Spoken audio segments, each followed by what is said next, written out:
So, dear students, let's start NEET 2018 paper. हम लोगों ने 2019 सॉल्व किया है। Now we should be ready for new.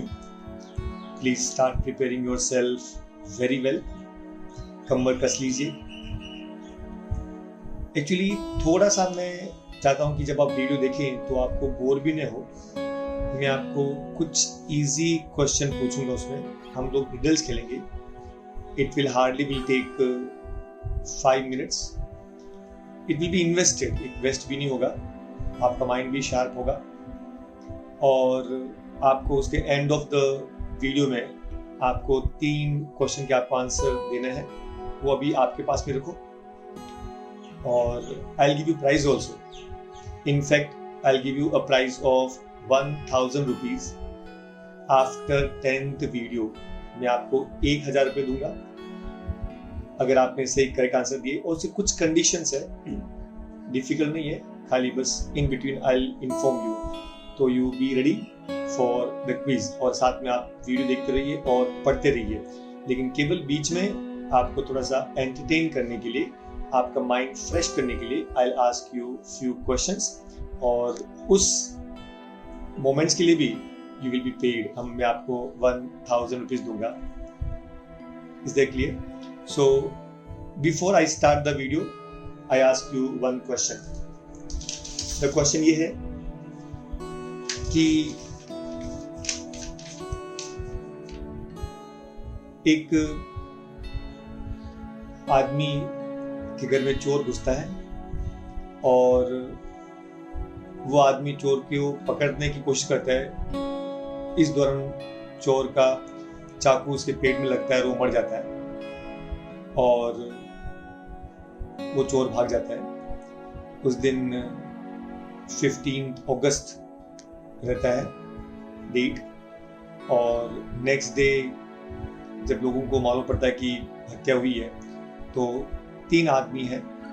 पहला आदमी न्यूज़पेपर लेके बैठता है 7 बजे। 8 बजे एक आदमी टीवी खोलता है, मतलब टीवी में न्यूज़ देखता है, और 9 बजे एक आदमी को उसका फ्रेंड फोन करता है। माय क्वेश्चन ये है कि कौन से आदमी को सबसे पहले इंफॉर्मेशन मिलती है? क्वेश्चन आपको समझा? ये आपका पहला क्वेश्चन था। उसके बाद now will start the video. उसके बाद में I will ask you second question and third question. Now so please, the volume V of a monoatomic gas varies with its temperature T as shown in the graph. The ratio of the work done by the gas to the heat absorbed by it when it undergoes a change from state A to state B is। देखो ये graph के अंदर V है और ये T है, V versus T है और ये आपका प्रोसेस है। Is that clear? आपको फाइंड करना ratio of work done to the heat. Work done to the heat का आपको रेशियो निकालना है। Is that clear? ये आपके 4 ऑप्शंस हैं। नाउ फ्रॉम द ग्राफ, ये जो ग्राफ किसके बीच में? V proportional to T। इसका मतलब volume is directly proportional to temperature. So volume is directly proportional to temperature. इसका मतलब ये आइसोबैरिक प्रोसेस है। कौन सा प्रोसेस है? Isobaric process. Is that clear? क्योंकि इसके अंदर pressure is constant. Pressure is constant. I repeat, 4 process देखिए। अगर टेम्परेचर कांस्टेंट उसको बोलेंगे आइसोथर्मल प्रोसेस। अगर हीट कंटेंट कांस्टेंट उसको बोलेंगे एडियाबैटिक प्रोसेस। अगर वॉल्यूम कांस्टेंट उसको बोलेंगे आइसोकोरिक प्रोसेस। और अगर प्रेशर कांस्टेंट उसको बोलेंगे isobaric process. I hope you got it. तो ये आपका V प्रोपोर्शनल टू T है, इसका मतलब प्रेशर कांस्टेंट है, तो ये आइसोबैरिक प्रोसेस हुआ। अच्छा, अभी सबसे पहले आप निकालो हीट प्रोड्यूस्ड। तो सबसे पहले what is the formula for heat absorb? Heat absorb का फॉर्मूला NCP/dt। CP क्यों? क्योंकि प्रेशर कांस्टेंट है, तो NCP/dt। एन मतलब number of moles, CP specific heat at constant pressure, DT change in temperature। अच्छा, ये mono atomic gas molecule, so N will be equal to 1। Is that clear?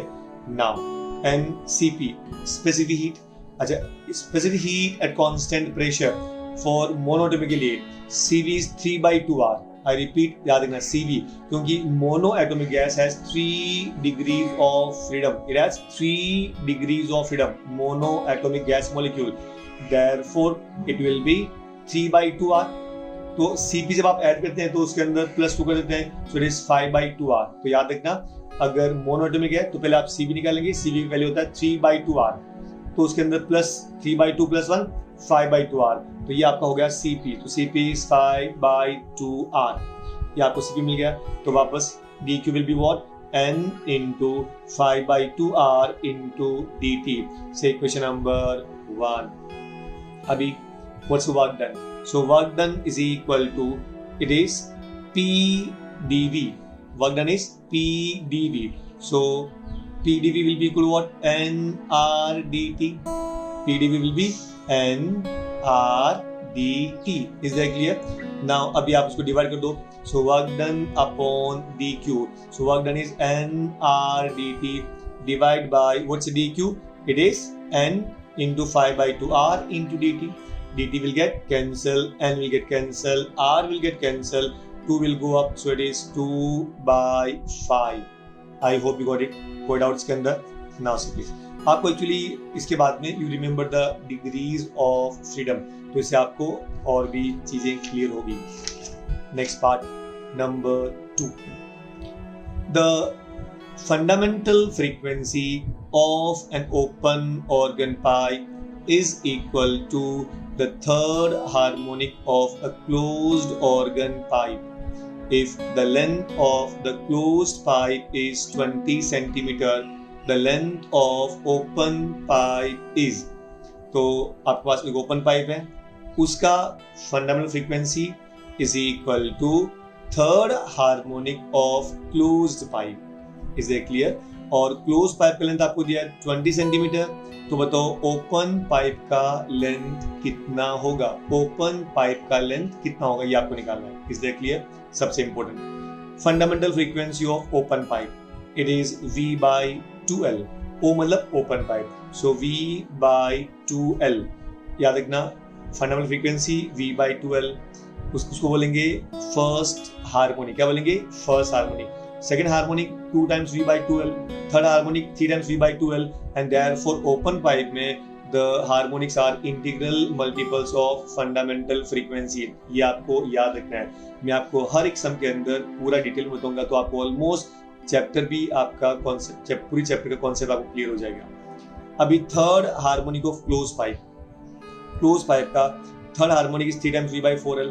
Actually close pipe के अंदर we get only odd harmonics.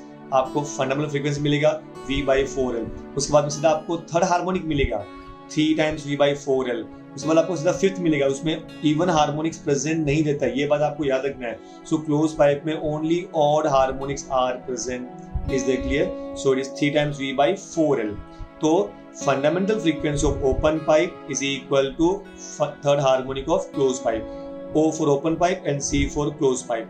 इसको आप equate कर दो, तो V/2LO is equal to 3/4 V/LC. Then V get cancel, 2 twice get cancel. So 1/LO is equal to 3/2 into LC. Length of closed pipe is 20. So 20 into 2, 40. So cross multiply करो, 3LO equal to 40. So LO will be equal to, या उसको उल्टा कर दो, 40/3, 13.33 centimeter. I hope you got it. Next, look at 3. At what temperature will the RMS speed of O2 molecules becomes just sufficient for escaping from Earth's atmosphere? आपको find करना temperature जहां पे RMS speed of oxygen molecules.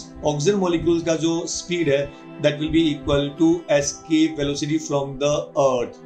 ऐसा आपको temperature find करना है जिस temperature पे RMS velocity of oxygen molecules is equal to escape velocity from the surface of Earth.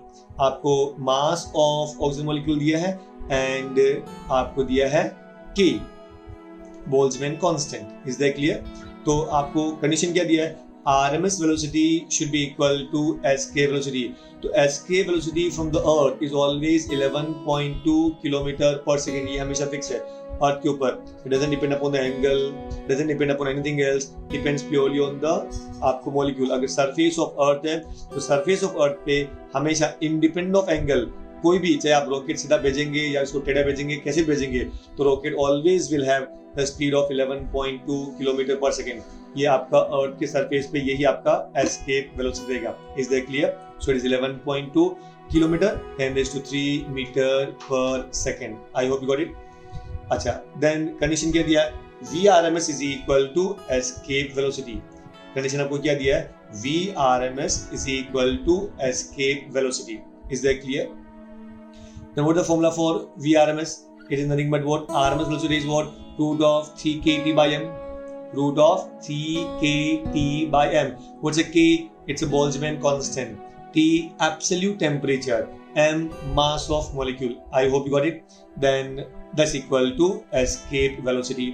अब आप इसको आप स्क्वायर कर लीजिए. So 3 kT upon m is equal to, इसको आपने स्क्वायर किया. अभी सबका वैल्यू सब्स्टिट्यूट कर दो.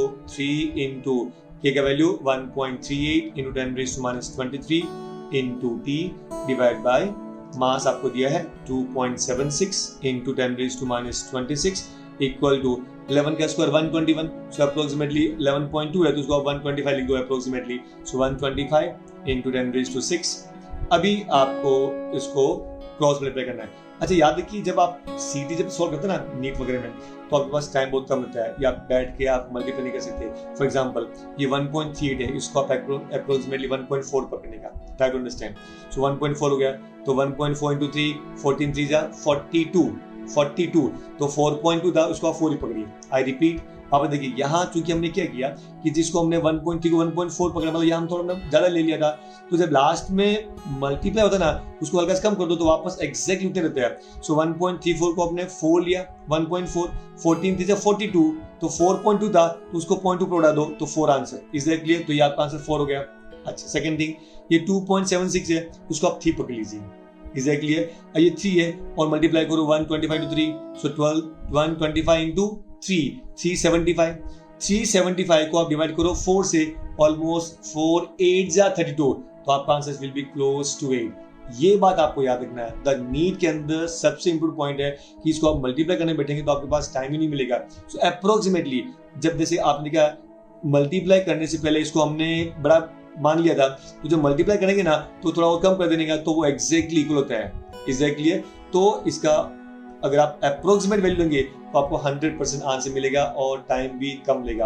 आपको एक ट्रिक समझा, दैट्स वेरी इंपॉर्टेंट. सो आपको answer will be close to 8 point. So this answer is to 8.36 into 10⁻⁴ kelvin. आपको समझा? याद रखना, this temperature should always be in absolute, that it mean should be kelvin. It should be kelvin. Now so please number 4.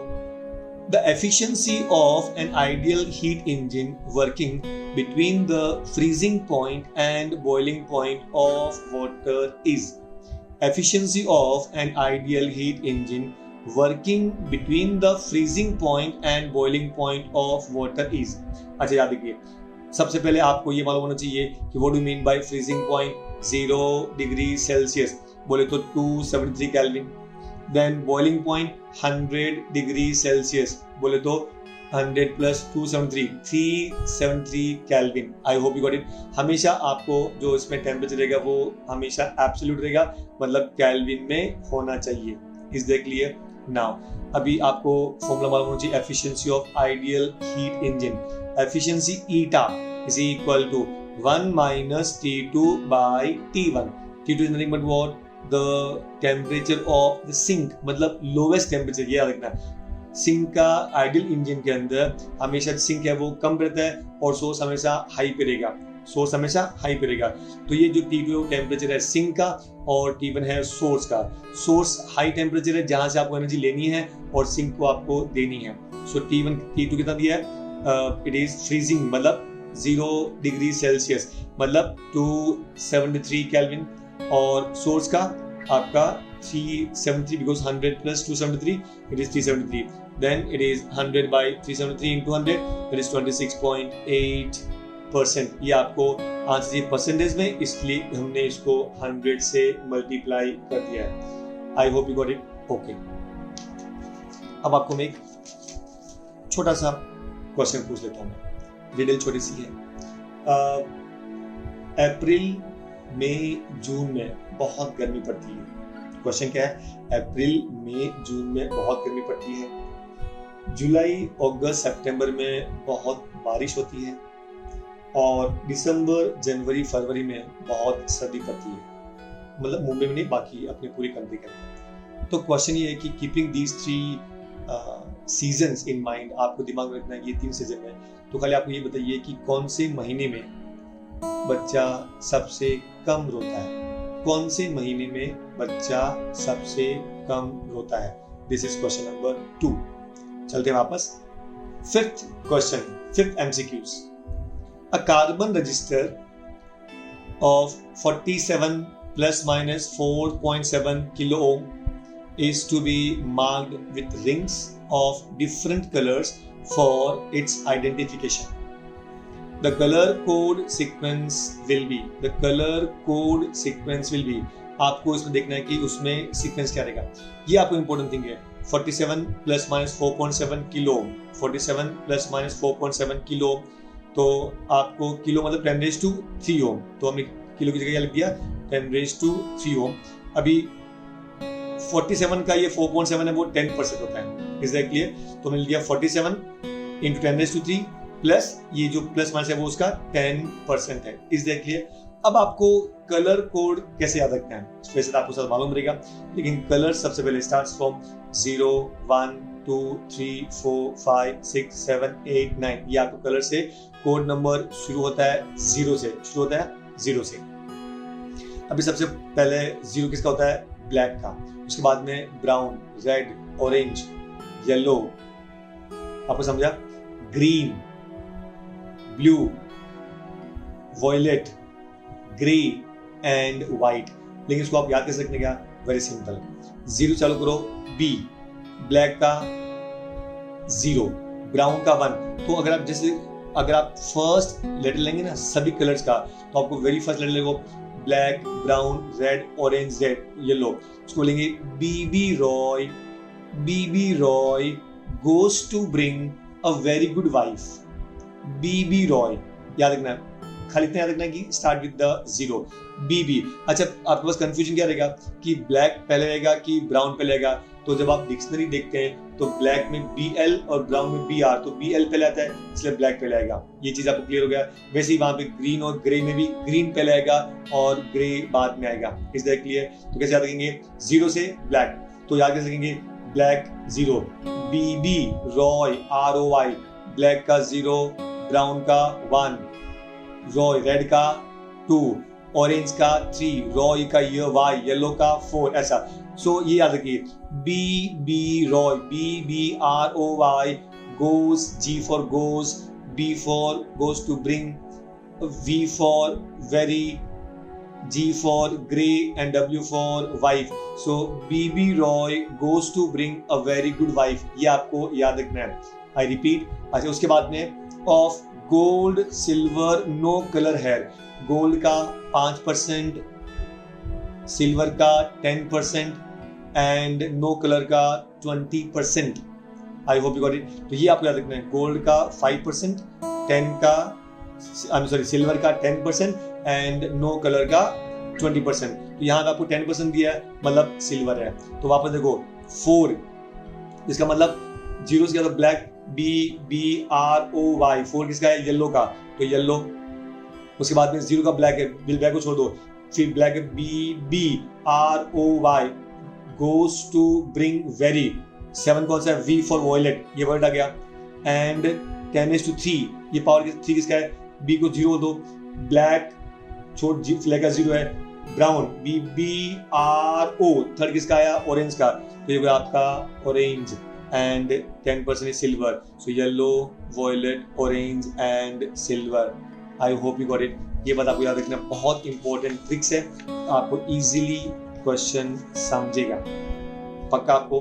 Now see please look at question number 6.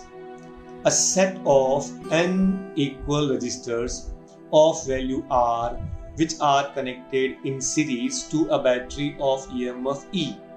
Battery का EMF कितना है? E. An internal resistance R. The current drawn is I. Now the N resistors are connected in parallel to the same battery. Then the current drawn from battery becomes 10I. The value of NE. देखो पहला condition क्या दिया कि वो series में है, पहले किस में है? सीरीज में, बाद में किस में हो गया? वो पैरेलल में। तो सबसे पहले what is the general equation of Ohm's law? E equal to I into R plus small r। R इसका मतलब होता है total resistance and small r का मतलब होता है इंटरनल रेजिस्टेंस। बहुत याद रखिए। तो E equal to I into R dash plus R, ये हो गया आपका जनरल इक्वेशन। तो आपको I क्या मिलेगा? तो I is equal to E upon R dash plus R। अच्छा, इंटरनल रेजिस्टेंस को नाम दिया है कैपिटल R, तो ये आपको हो गया इंटरनल रेजिस्टेंस R। और the total resistance in series जो है वो हो गया आपका 10 टाइम्स, मतलब 10N है, तो N इंटू R NR। तो I will be equal to E upon R dash will be NR plus internal R। ये हो गया आपका इक्वेशन नंबर 1। फिर उन्होंने क्या बोला कि ये पैरेलल में है, तो अगर पैरेलल में गया तो 1/R भी equal to 1/R plus 1/R ऐसे करके, तो इट विल बी, अगर सपोज 10 है तो R/10, it will B R/10। Is that clear? अगर 10 पैरेलल में रहेगा तो R/10 आपको याद रखना है। So it is next current will be 10I। So it is 10I equal to E upon, series में NR होता है और पैरेलल रहेगा तो R बाई कितना? 10 है तो R/10, 20 है तो R/20, N है तो R/N प्लस R। बस आपको इसको डिवाइड करना है। तो 10I/I equal to E upon NR plus R। तो आपने यहाँ पे ले लिया R common, N plus 1 into R divide by E upon, ये हो गया आपका R/N प्लस R। आपने R कॉमन ले लिया, 1/N plus 1 into R। R cancel, E cancel, ये 1 अपॉन N प्लस 1 है, ये N प्लस 1 अपॉन N है, N plus 1 upon N plus 1 upon N। This N1 plus 1 will get cancelled, N will go up, so N is equal to 10. I hope you got it. पक्का? Now, अब आपका एक question और है। आप देखा कि क्वेश्चन नंबर 3 डिटेल वाला, महाभारत के अंदर एक पात्र है अर्जुन। अर्जुन की वाइफ का नाम है द्रौपदी। अर्जुन के बेटे का नाम है अभिमन्यु, जो चक्रव्यूह में फंसता है। क्वेश्चन ये है कि अभिमन्यु की माताजी का नाम क्या है? ये है आपका क्वेश्चन नंबर 3। अच्छा, इस पर्टिकुलर जो मैं क्वेश्चन पूछा उसको आपको आंसर कैसे लेना है? 3 क्वेश्चन है। नंबर 1, एक तो ये कि आपको ये जो वीडियो है आपको लाइक करना है। आप 3 किसी और लोगों को भी आप ये भेजेंगे और उनको बोलना है सब्सक्राइब करना है, और इन सब के नाम आप नोट डाउन करके रख दीजिए। और मैं आपको 10वें वीडियो के अंदर सबके नाम और किसको आपने सब्सक्राइब करने के लिए बोला है उनके नाम आप मुझको भेजना है, और इसके आंसर आपके पास में रखिए, किसी को बताइए मत। 10th वीडियो के बाद में मैं आपको इस सब के आंसर आपको मुझे भेजना है। I hope you got it. So with this, we'll complete here only. See you in the next video.